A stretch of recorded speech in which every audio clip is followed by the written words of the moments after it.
Sustentáculos, por José Eli da Veiga. Professor José Eli da Veiga, bom dia. Qual será o tema de sua análise hoje aqui em Sustentáculos? Bom dia, Quinto, bom dia a todos. No contexto das discussões propriamente científicas a respeito da pandemia, há algo que parece um pouco estranho porque não tem aparecido, pelo menos na cobertura de imprensa e assim por diante, que é um velho debate sobre... Velho porque tem pelo menos uns 20 ou mais anos, que é sobre o princípio da precaução. Então vamos ver por partes. Em primeiro lugar, não estou me referindo a discussões muito frequentes em que se confronta um ponto de vista dos cientistas e dos médicos que seguem, a ciência com o que está sendo caracterizado como negacionismo. Na verdade, é uma espécie de grande obscurantismo, que é muito claro no caso dos atuais governo americano e brasileiro. Não é isso de que se trata, é o contrário. Entre os cientistas, entre aqueles que de fato se balizam pelos métodos estabelecidos pela ciência, também há discussões, muitas.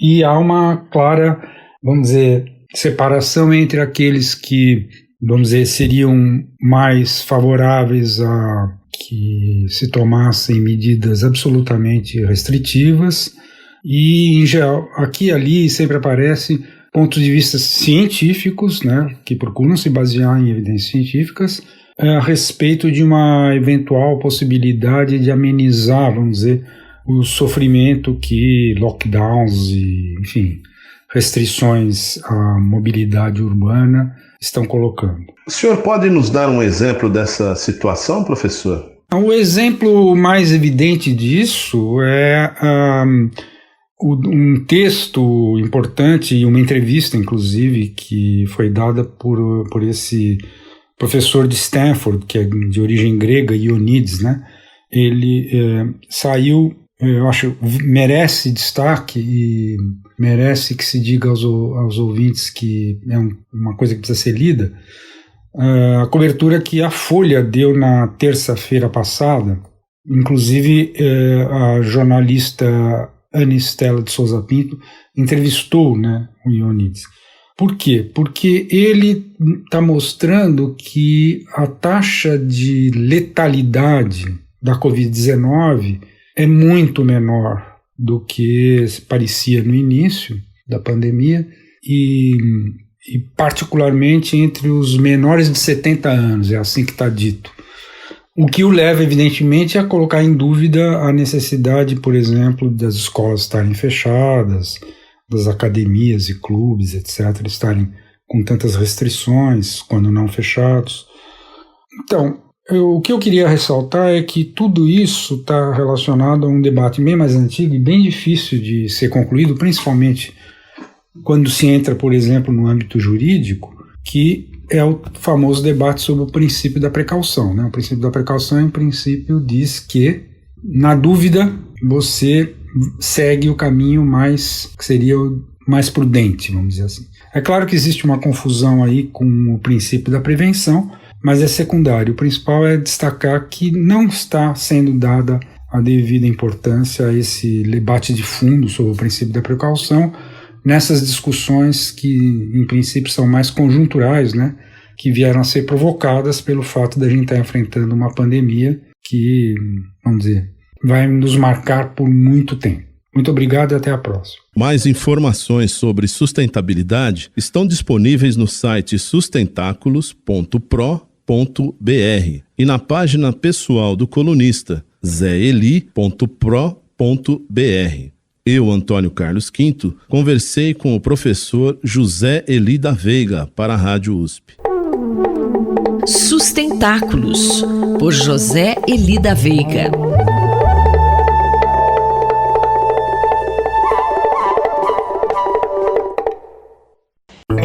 Cidade para Todos, por Raquel Ronick. Professora Raquel Ronick, nesses últimos dias, a cidade de São Paulo tem virado um caos por causa da chuva, alagamentos, congestionamentos, árvores caídas, causando aí um verdadeiro caos realmente na cidade de São Paulo no que diz respeito à mobilidade e principalmente à circulação pela cidade de São Paulo. Professora, tem alguma proposta dos candidatos à Prefeitura de São Paulo em relação a essa mobilidade na cidade? Bom dia. Bom dia, Sandra. Bom dia, ouvintes da Rádio USP.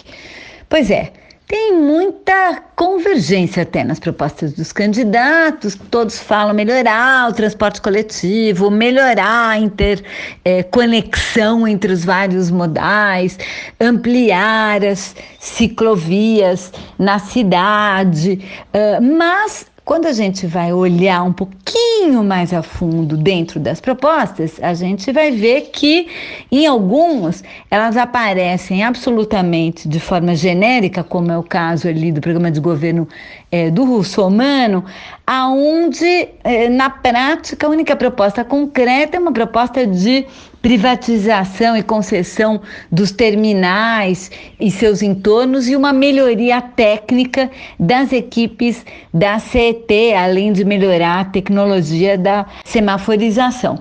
Quando a gente vai olhar o programa de governo do candidato Covas, que é o atual prefeito, ele fala em investir nos corredores, fala que vai entregar o seu primeiro corredor, mas também a gente desconfia porque na gestão anterior não aconteceu esse investimento nos corredores. Mas Covas fala também de introduzir um transporte aquático nas represas e, como ele investiu bastante na reforma das calçadas, coloca muito claramente essa necessidade de se pensar a calçada e a integração disso, das calçadas no próprio sistema de mobilidade.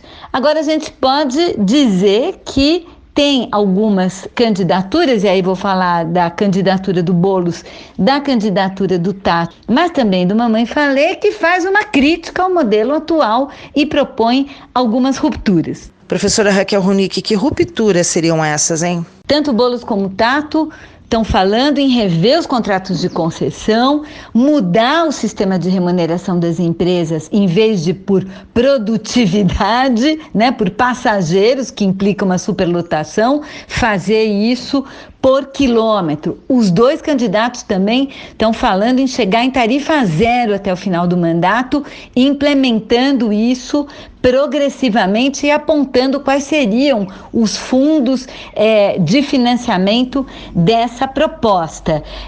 No caso da candidatura do Tato, fala também em criar uma empresa pública e também em dizer que vai criar uma infraestrutura de apoio aos motoristas de aplicativos por bicicleta, entregadores, uma estrutura de apoio urbanístico. E já a candidatura de Boulos fala de intervir num sistema permanente de acolhimento de denúncias de assédio sexual nos transportes públicos.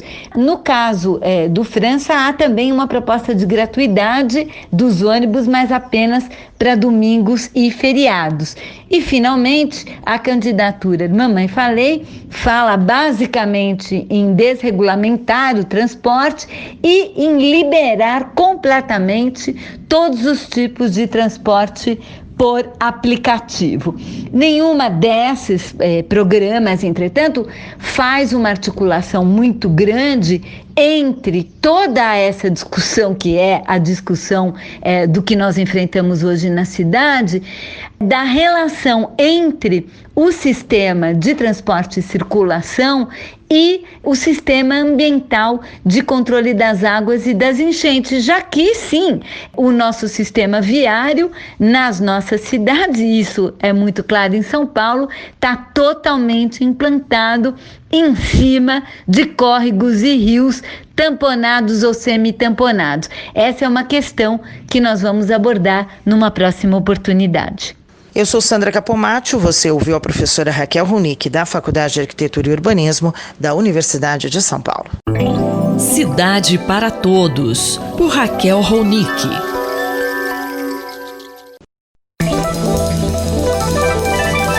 Poder e Contrapoder, por André Singer.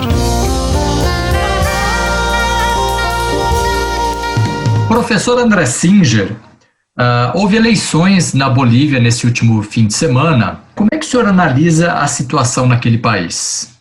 Eu vou pedir licença para o nosso ouvinte para fazer um comentário de natureza internacional, quando, na verdade, a gente se dedica mais aos assuntos do Brasil. Mas é relacionado ao Brasil o comentário que eu gostaria de fazer. E também, antes de entrar no assunto, queria assinalar que, depois de tanta notícia ruim, hoje nós vamos fazer um comentário sobre uma coisa positiva que nos leva a ter mais otimismo. A vitória do candidato Luiz Arce, do Movimento ao Socialismo, ela é importante não em função das propostas do candidato ou mesmo dos valores desse partido, mas o importante é que um partido que nesse momento estava na oposição, uma vez que praticamente um ano atrás houve a deposição do presidente Evo Morales, presidente desse mesmo partido, Movimento ao Socialismo, e nós tivemos uma longa interrupção do processo democrático. O partido, então, retomando que estava na oposição, o partido Movimento ao Socialismo, venceu as eleições e, ao que parece, né, até aqui, nós estamos em face de a possibilidade bastante provável de que ele assuma o governo e exerça o governo. Então, nós fazemos votos, né, de que isso realmente aconteça, repito, não por apoiar ou pelo significado que tenha este partido em particular, mas sim pela retomada do processo democrático, que, como muitas vezes eu venho dizendo, só acontece quando existe alternância no poder, ou seja, quando as forças de oposição, na prática, podem ganhar as eleições e governar se tiverem maioria, né? E também significa que na próxima vez se espera, ou não necessariamente na próxima, mas em algum momento, que as atuais forças de oposição, respectivamente, vençam e possam também assumir o governo e governar. Então, nesse sentido, eu queria saudar o resultado, que pode significar a retomada do processo democrático na Bolívia. Professor, e o senhor acha que esse resultado pode ter uma repercussão positiva para a democracia brasileira? Olha, não diretamente, porque cada país é um país, cada lugar tem a sua própria dinâmica, então não significa que a retomada do processo democrático na Bolívia tenha um impacto direto sobre a democracia brasileira. Mas eu acho, sim, que é um sinal interessante para o que diz respeito à democracia na região, me refiro à América do Sul, porque nós tivemos um processo na América do Sul de alternância no poder, a partir do final dos anos 90, em que forças do campo da esquerda, que nunca haviam vencido eleições e exercido governos de maneira contínua, pudessem fazê-los, e o fizeram em diversos países da nossa região. E depois nós começamos a ter esse processo de escalada autoritária, em alguns lugares de maneira mais nítida, em outros lugares de maneira menos nítida, mas que está acontecendo não só na América do Sul, mas em muitas regiões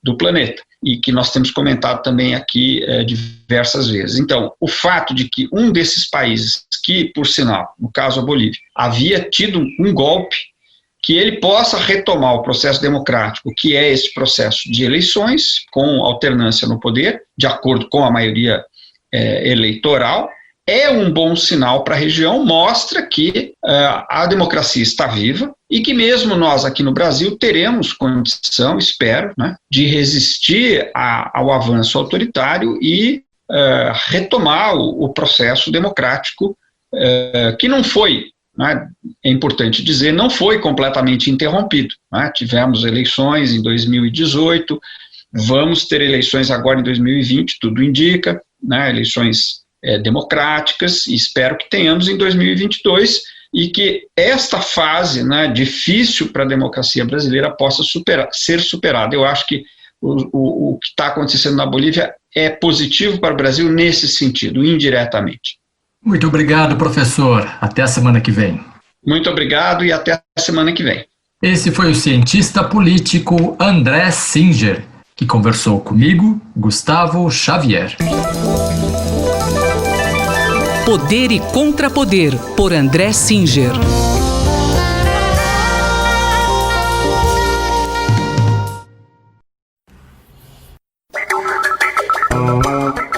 Espaço em Obra, por Guilherme Wisnik. Olá, professor Guilherme Wisnik. Qual vai ser o tema da sua coluna de hoje? Bom dia, Márcia e ouvintes. Eu queria comentar hoje o livro Curto Circuito, o Vírus e a Volta do Estado, da economista Laura Carvalho. A Laura Carvalho é professora na FEA, da USP, e é autora do livro A Valsa Brasileira, que foi um livro muito importante em 2018, uma análise da economia brasileira nos tempos, né, lulistas e dilmistas. Agora, esse livro surge, é publicado pela editora Todavia, como um livro quase assim de emergência durante a pandemia e o fenômeno, né, do auxílio emergencial, Bolsonaro, etc., para analisar o papel do Estado, ou melhor, a volta, a consciência sobre a volta da importância do papel do Estado em tal contexto mundial de pandemia e contexto brasileiro em especial. Né? Temos aí como pano de fundo essa percepção do Bolsonaro de se tornar um novo populista, assistencialista, né, ocupando um vácuo deixado pelo papel do Lula, e ao mesmo tempo com isso botando em curto-circuito o seu projeto econômico ligado ao neoliberalismo de Paulo Guedes, o Estado mínimo, a austeridade, enxugar, tudo aquilo. Não é? Quer dizer, agora, diante do contexto atual, um Estado que gasta, um Estado que precisa investir, e isso colocando a política brasileira atual numa espécie de impasse. A defesa da Laura no livro, evidentemente, não é a defesa da política bolsonarista, muito ao contrário, né, desse Corona Voucher, mas uma defesa de um Estado real, um Estado que proporcione renda básica universal, um Estado que invista em infraestrutura, em educação, criando igualdade de oportunidades, né? Um Estado muito mais keynesianista do que Chicago Boys, né? Milton Friedman, do que toda essa lição do neoliberalismo Estado mínimo.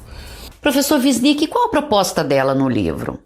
A discussão que ela propõe no livro é um livro não muito grande, um livro de leitura acessível, embora que não facilite no sentido de reduzir as discussões, um livro muito bom. É defender o Pacto Social de 1988, isso é, defender aquele projeto da redemocratização brasileira que significa um investimento social muito grande na ideia de um Estado que possa reduzir as desigualdades. Nesse sentido, a defesa da Laura é clara, elevar a carga tributária em relação ao PIB, né? E para isso, uma série de medidas, como por exemplo, taxar riqueza, taxar patrimônio, né? Muita gente reclama da carga tributária brasileira, mas ela argumenta, quer dizer, se o nosso pacto social é esse, é construir um mínimo de estado de bem-estar social, não é muito longe do socialismo, certo? Um mínimo de bem-estar social é reduzir desigualdades, para isso a gente precisa de um Estado grande. Aliás, ela analisa os 5 papéis do Estado: o Estado estabilizador, o Estado investidor, o Estado protetor, o Estado prestador de serviço e o Estado empreendedor, né? Essa combinação é que dá a recolocação hoje sobre o olhar do papel do Estado em tal contexto. 2 colocações importantes. Uma, o Estado é importante, é fundamental inclusive no financiamento às pesquisas de ponta, de inovação tecnológica, quer dizer, ela mostra como mesmo no Vale do Silício, mesmo IBM, mesmo Apple, Google, tudo isso dependeram de muito investimento estatal nessas pesquisas, né? Isso é uma consciência importante que desmonta um pouco essa oposição binária muito frouxa entre Estado e iniciativa privada, em favor da iniciativa privada sempre, né? E a outra questão com a qual eu queria encerrar é que, de alguma maneira, esse projeto bolsonarista contra o Estado, que ao mesmo tempo que ele é assistencialista, ele desfaz o lugar do Estado o tempo inteiro, ele constrói uma espécie de anti-Estado. E como é que pode tanta gente no Brasil acreditar nisso, embarcar nessa, mesmo diante de tantas mortes e etc, né? Eu acho que a consciência é que nas periferias brasileiras, não só brasileiras, mas nas periferias muito precárias, a percepção do Estado é um Estado que não provê nada e que aparece sempre de forma repressora através da polícia. Quer dizer, esses benefícios do Estado nunca conseguiram chegar direito nas periferias. É a percepção que se tem do Estado de um Estado inimigo. Então, quando o Bolsonaro faz um anti-Estado, de alguma maneira isso cola num sentimento geral meio tácito que existe. E é esse curto-circuito que nós precisamos hoje desmontar. Este foi o professor Guilherme Wisnik que conversou comigo, Márcia Vanza. Espaço em Obra, por Guilherme Wisnik.